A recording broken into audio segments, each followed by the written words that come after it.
Halo kawan-kawan sekalian, ketemu lagi dengan saya di kanal Rumpun Sabda.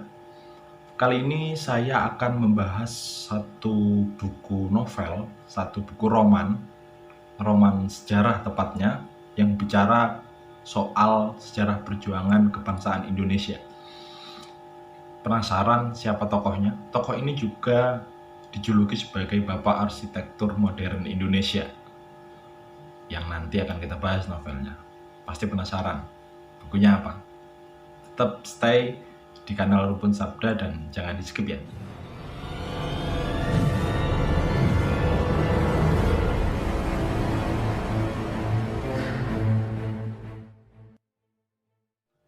Assalamualaikum warahmatullahi wabarakatuh. Salam sejahtera untuk kita semua. Om Swastiastu, Namo Buddhaya.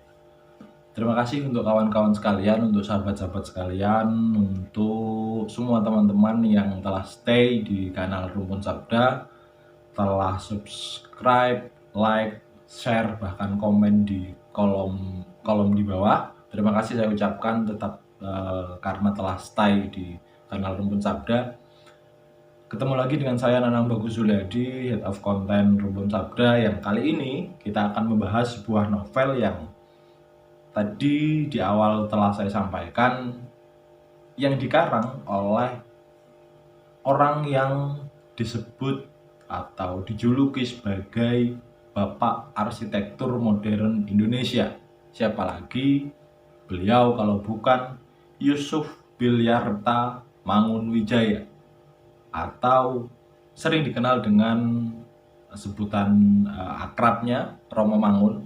Cuma mungkin jarang yang tahu kepanjangan dari YB Mangunwijaya itu apa. Maka di sini saya kasih tahu, YB itu adalah Yusuf Bilyarta Mangunwijaya alias Romo Mangun. Bukunya apa? Bukunya kali ini kita akan bahas romannya beliau yang berjudul Burung-Burung Manyar.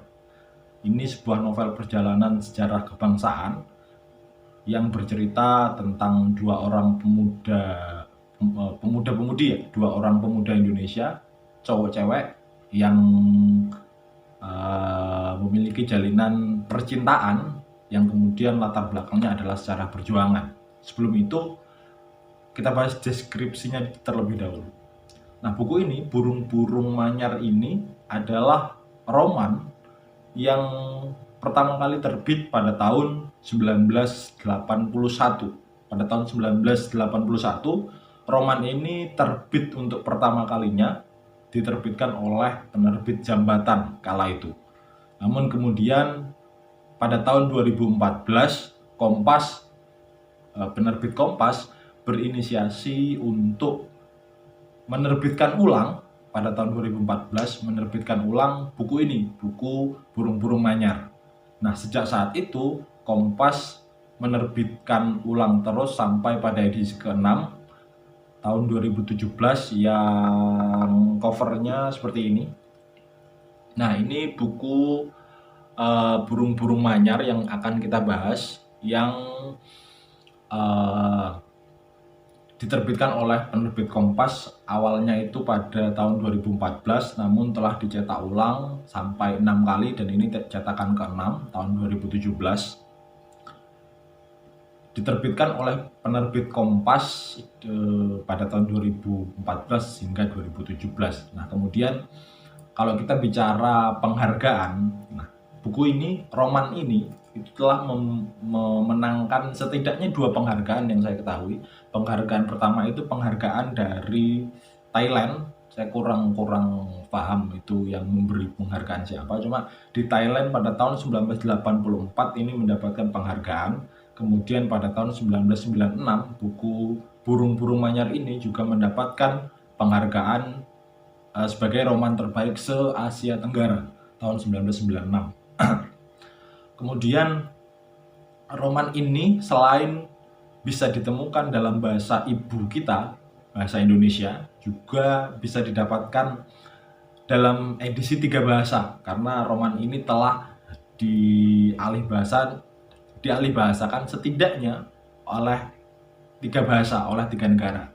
Yang pertama dialihbahasakan ke bahasa Inggris yang kedua bahasa Belanda, dan yang ketiga bahasa Jepang. Kalau bahasa Inggris itu kalau nggak salah judulnya The Wolf Bird. Kemudian bahasa bahasa Belandanya bukan lupa ya, saya memang nggak hafal karena logatnya susah. Kemudian yang ketiga itu Jepang, Arashi no Naka no Manyar. Itu judul dari buku Burung-burung Manyar karya Yusuf Bilyarta Mangunwijaya yang telah dialih bahasakan. Nah, buku ini kalau kita baca itu relatif agak tebal, berisi 406 halaman dengan di awal Romo Mangun memberi, kalau yang lain prakata, di roman ini ada istilahnya prawayang. Nah, prawayang di sini Romo Mangun memberikan inti apa yang akan disampaikan, apa yang akan diceritakan di novelnya kali ini. Itu ada prawayang. Selanjutnya novel ini terdiri dari tiga bab inti, bagian 1, bagian 2, bagian 3. Nah, setiap bagian itu memberikan tahun yang beda-beda, atau dideskripsikan dengan tahun yang berbeda-beda. Bagian pertamanya itu tahun 1934 sampai 1944, itu terdiri dari 4 subbab. Kemudian bagian 2 1945 sampai 1950 itu ada 9 subbab. Kemudian yang bagian 3 itu tahun 1968 sampai 1978 yang juga terdiri dari 9 subbab. Ini bukunya ini. Nah, kira-kira buku ini akan bercerita tentang apa? Tadi juga awal sudah saya singgung bahwa buku ini berbicara soal sejarah kebangsaan, latar belakang sejarah kebangsaan mulai tahun 1934 sampai tahun 1978. Tapi utamanya roman ini bercerita tentang dua sejoli yang memiliki hubungan yang saling mencintai, namun latar belakangnya adalah latar belakang perjuangan kebangsaan. Kalau kawan-kawan atau sahabat-sahabat pernah membaca buku ini mungkin tahu buku ini bercerita tentang apa. Nah, kalau yang tidak tahu, kawan-kawan yang belum tahu dengan isi dari buku ini, sedikit saya ulas bahwa buku ini hampir, saya tidak katakan sama, hampir memiliki kesamaan dengan tetraloginya Pram. Kalau pernah baca tetraloginya Pramudia Anantatur yang terdiri dari 4 buku itu, hampir mirip, kisahnya hampir mirip. Kalau tetralogi itu bercerita mengenai Minke dan Annelies dengan tokoh ketiganya adalah Nyai Ontosoro sebagai penguat Annelies dengan berbagai konflik yang ada di tetralogi. Nah, kalau di sini juga sama, tokoh utamanya bernama Setadewa, kemudian yang cowok ya, Setadewa itu cowok, kemudian ceweknya adalah Larasati atau akrabnya dipanggil Ati. Nah, itu kan antara Annelies dan Minke ya. Jadi Setadewa dan Larasati. Nah, kemudian ada juga tokoh ketiganya yaitu ibu, sama saja. Ibu, kalau Nyai Ontosoro itu ibunya Annelies, kalau di sini Ibu Antana sebagai ibu dari Atik yang menguatkan perjuangan Atik ketika menghadapi berbagai polemik di roman ini. Nah, pada awalnya roman ini bercerita menyoal kisah Setadewa dengan Larasati yang sudah kenal sejak kecil, namun memang lupa ya, mungkin bukan lupa, karena memiliki kecenderungan yang berbeda. Pada akhirnya dua orang ini memilih jalan yang berbeda. Setadewa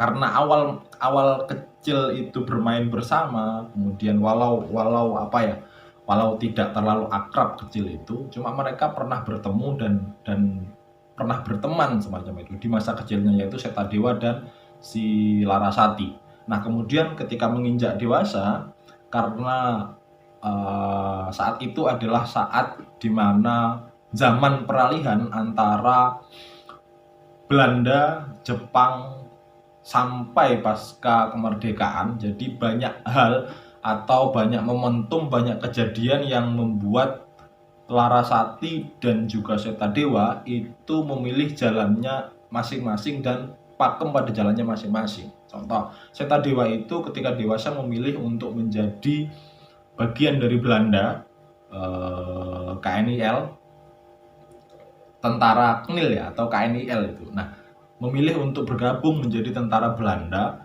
karena dengan latar belakang Setadewa ini kecewa dengan Jepang. Kecewa dengan Jepang karena latar belakang ibunya itu juga diintimidasi, kemudian dijadikan budak oleh Jepang yang kemudian menguasai Indonesia saat itu. Nah, karena dia benci kepada Jepang, pada akhirnya dia memilih untuk bergabung bersama tentara Belanda. Kenapa memilih Belanda dan tidak bergabung kepada Indonesia, bangsanya sendiri? Setadewa tidak bergabung ke Republik Indonesia, bergabung bersama Soekarno, Syahrir, dan kawan-kawan. Kenapa tidak bergabung? Alasannya adalah karena menurut Setadewa, bangsa Indonesia itu bangsa yang inlander, bangsa yang terbelakang, bangsa yang tidak sadar akan potensinya sendiri, bangsa yang memilih untuk diinjak-injak oleh penjajah.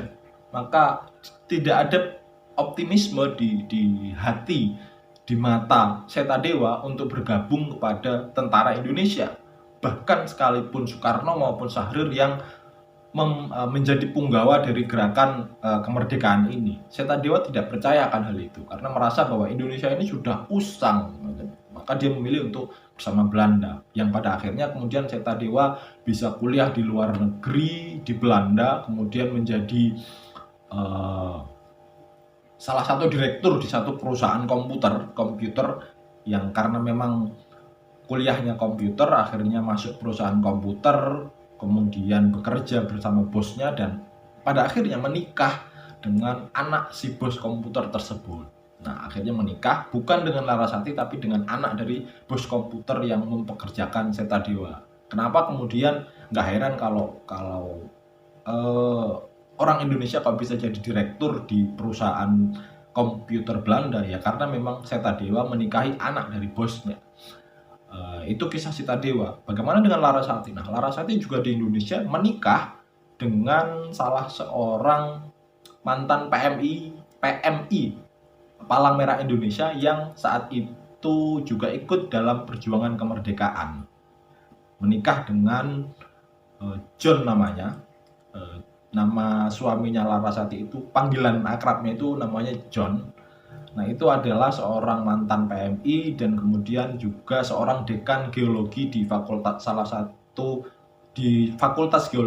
dekan di fakultas geologi di salah satu universitas swasta di Jakarta saat itu.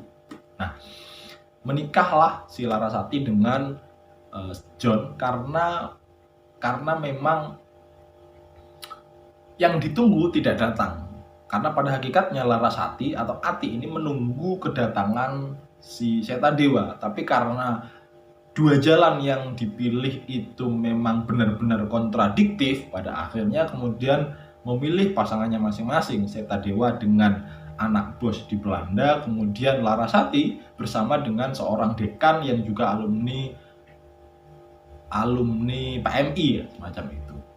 Tapi polemiknya bermula di sini. Setadewa tidak memiliki cinta kepada istrinya yang anak bos tadi, karena memang menikahnya hanya untuk agar bisa menjadi direktur si Setadewa ini. Begitu pula dengan Larasati, dengan Ati. Walau kemudian menikahnya tidak dengan alasan politis semacam Setadewa, tapi pada hakikatnya pada kesehariannya si Ati juga tidak memiliki cinta terhadap suaminya. Jadi ya mengalir saja menjadi seorang istri dari dekan geologi. Walaupun memang Larasati pintar, Larasati juga kuliah di Indonesia, melanjutkan kuliah di Indonesia. Cuma karena ketidakcintaannya terhadap suaminya, ketidakkuatan hakikat cinta di dalam hatinya kepada si suami, pada akhirnya Larasati juga masih mengharapkan Setadewa, hingga kemudian Setadewa akhirnya pulang ke Indonesia karena kerjanya kan di Belanda, pulang ke Indonesia bertemu dengan Larasati. Larasati sudah bersama suaminya, dan singkat cerita si Setadewa ini bukan satu rumah ya, mampir di rumahnya si Ati yang sudah berkeluarga, yang sudah memiliki 3 anak. Nah, anak pertamanya Ati, anak pertamanya Larasati itu bernama Teto. Teto itu panggilan akrabnya si Setadewa. Panggilan akrabnya si Setadewa diturunkan kepada anak si Larasati yang diberi nama Teto. Yang kedua Padmi kalau nggak salah, anaknya yang kedua itu Padmi namanya. Itu masih kecil-kecil anaknya. Nah, sempat beberapa hari menginap di rumah si Larasati, ya gabung bersama suaminya juga, dan alhamdulillah suaminya si Ati ini welcome, dan suaminya juga curhat sama si Teto atau si Setadewa, curhat bahwa keluarganya itu tidak baik-baik saja sebenarnya, walaupun kelihatannya baik-baik saja tapi pada hakikatnya tidak seperti itu.